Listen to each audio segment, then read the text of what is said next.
nggak bisa ngomong, sudah cukup lengkap. Tapi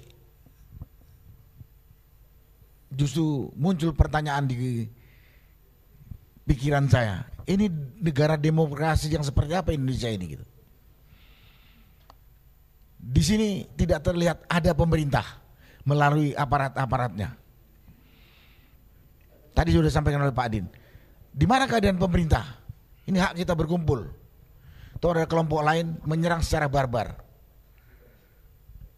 Kita lihat setelah ini apakah aparat kepolisian akan menindak pelakunya atau otaknya. Karena ini bukan delik aduan nih kan, kriminal jelas mengganggu. Nah, karena kalau saya salah ngomong saya dipanggil polisi. Menyedihkan. Mudah-mudahan seperti yang disampaikan oleh pembicara sebelumnya, ini segera menyebar viral ke seluruh Indonesia bahwa saat ini dan ke seluruh dunia, saat ini kita tidak tahu pemerintah ini berjalan dengan benar sesuai rel yang sudah ada atau tidak. Ini forum diskusi yang peduli kepada negara kesatuan Republik Indonesia yang kita tahu amburadul. Tahu ada kelompok yang membuat lebih amburadul kondisi bangsa ini. Saya hanya menunggu apakah pemerintah melalui aparat terkait dalam hal ini kepolisian akan bertindak tidak dengan kejadian brutal atau biadab tadi. Ini sampahnya Mulyono ini. Netizen langsung merespon seperti ini. Ini beneran ditangkap atau diamankan dari Jawara Betawi yang hari ini dari kemarin langsung mencari-cari orang ini. Kalau sampai kena Jawara Betawi, wah repot ini, kemana-mana ini urusannya. Jadi mungkin kecurigaan netizen hari ini kan jadinya begitu. Ini diamankan dari Jawara Betawi dan ormas-ormas Islam. Wajar. Kenapa? Karena kita melihat sebuah frame yang begitu tidak masuk di akal publik. Setelah ngacak-ngacak, setelah marah-marah, setelah mukul-mukul, kemudian dia bersalaman, berangkulan dengan polisi. Kan wajar kemudian rakyat hari ini bertanya-tanya, apakah dia bagian dari polisi? Apakah dia mitra polisi? Kalau lu main fisik dengan kita, security jangan, karena kita pindah langsung. Ya? Iya. Di situ disebutkan kalau kalian main fisik karena kita adalah perintah langsung. Nah, di sini adalah pertanyaan yang paling krusial sebenarnya, ini perintah langsung dari siapa ya? Setelah Abang-abang semua.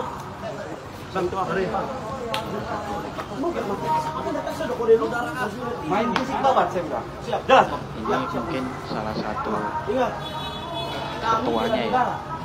Jadi, saudara dulu paham. Coba kita dengarkan. Siap. Sama-sama, Bang. Siap. Kalau lu main fisik dengan kita, security jangan, karena kita pindah langsung. Ya?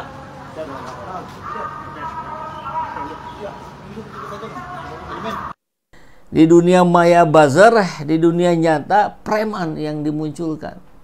Karena hari ini orang ini ya sedang dicari-cari.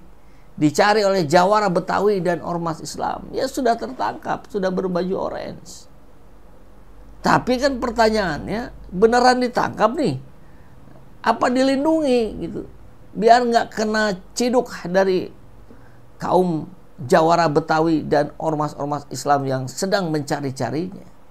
Karena yang cukup mengerikan sebetulnya, kita dapat info lebih lanjut bahwa acara itu akhirnya pihak hotel ketar-ketir. Jadi konon katanya AC dimatikan.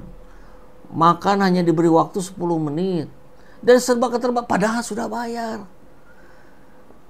Padahal kita juga dapat informasi dari ketua FTA ya, bahwa sebelum acara sudah ada pertemuan dengan polisi.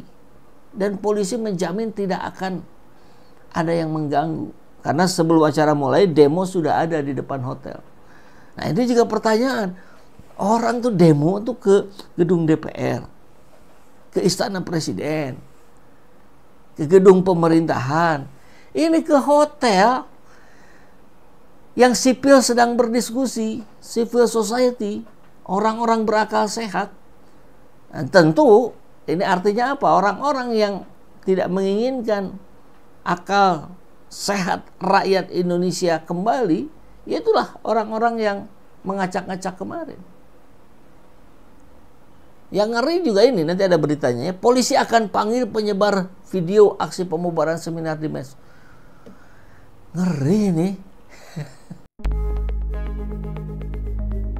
Kapolres Metro Jakarta Selatan Kombes Ade Rahmat Itnal menegaskan akan memanggil orang yang pertama kali menyebarkan video aksi pembubaran seminar di Hotel Grand Kemang pada Sabtu 28 September 2024. Pemanggilan itu dilakukan setelah viral video di media sosial terkait pembubaran diskusi yang dilakukan sekelompok orang diduga preman.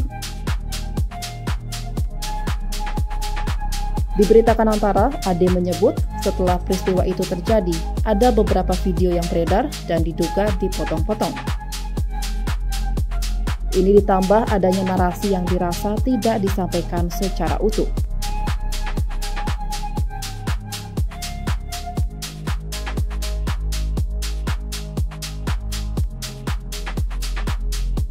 Ade menuturkan kegiatan aksi tandingan unjuk rasa di depan Hotel Grand Kemang memang tetap dilakukan pengamanan oleh kepolisian.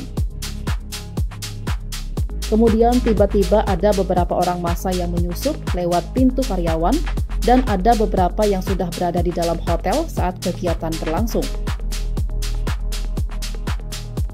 Dia mengatakan kehadiran petugas kepolisian untuk memberikan pengamanan agar tidak terjadi gesekan di tempat tersebut antara dua kelompok ini dan tetap mengedepankan langkah yang humanis.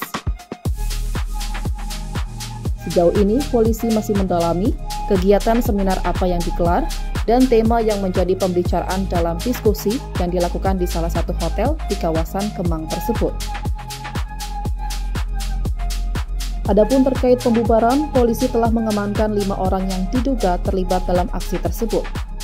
2 orang ditetapkan sebagai tersangka yang terindikasi melakukan tindak pidana perusakan dan penganiayaan. Ngeri kali nih, dia nggak tahu di dalamnya ada Jenderal Sunarko ini.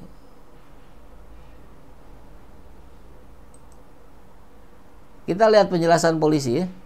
Kronologisnya dulu bahwa pada hari Sabtu hari ini kami dari Polsek Mampang Perapatan mendapatkan perintah dari pimpinan untuk melaksanakan pengamanan kegiatan Kontras dari Aliansi Cinta Tanah Air. Kami melaksanakan pengarahan atau ambon pati-pati kepada anggota pukul 8, terus selanjutnya pukul 9 Aliansi Cinta Tanah Air ini datang, terus kemudian melakukan orasi di gerbang pintu Grand Kemal bagian depan. Ya, terus kemudian di saat kami fokus pengamanan kegiatan Unras di depan, tiba-tiba kami mendapatkan informasi bahwa ada sekelompok orang yang tidak dikenal masuk lewat gerbang pintu belakang. Atas adanya informasi tersebut, kemudian kami langsung lari ke belakang untuk mengecek dan mengamankan lokasi yang di belakang. Seperti itu. Artinya ini di dalam merangsak masuk tanpa dipengetahuan berarti Pak? Jadi gini, kalau masa yang melakukan pengerusakan itu masuk, kami tidak tahu karena memang kegiatan di dalam apa kami juga tidak tahu karena tidak ada pemberitahuan ke Polsek ataupun ke Polres terkait dengan kegiatan. Pada hari ini kami lebih fokus pada pengamanan kegiatan unjuk rasa yang dilakukan oleh Aliansi Cinta Tanah Air yang ada di Grand Kemang. Yang menarik adalah Aliansi Cinta Tanah Air ini, dia membawa spanduk-spanduk bertuliskan yang mengarah pada Tata, ya, Ketua FTA, kemudian Refli Harun, Said Didu, Din Samsudin, bahkan Gatot Nurmantio. Nah, jadi ini tentu bikin spanduk nggak bisa selesai 1-2 jam. Paling cepat 1 hari. Jadi sudah dipersiapkan sebelumnya. Kalau benar ada penjagaan di depan, kok ya ceroboh juga. Kalau disebut kecolongan ya berarti ceroboh polisi. welcome kepada siapa saja yang datang ke Jakarta. Silakan datang ke Jakarta, silakan cari uang sebanyak-banyaknya di Jakarta, tapi jangan coba-coba untuk melakukan tindakan-tindakan yang merusak semuanya. Nah ini sementara mereka yang di depan mata merusak, melakukan intimidasi, melakukan kekerasan, tindakan arogansi, polisi masih bisa untuk cipika-cipiki. Tolong jangan usil di kampung aneh, tolong jangan rusuh di kampung aneh, jangan bikin onar di kampung aneh. Lo mau dari suku mana, mau dari agama apa, kita welcome. Tapi kalau ente udah berbuat seperti ini pelajaran buat pertama dan yang terakhir kali. Anggaplah ini sebagai terakhir lah. Ya silakan, tadi udah dikatakan mau cari duit tadi Jakarta. Jangan menunjukkan premanisme dan lain sebagainya.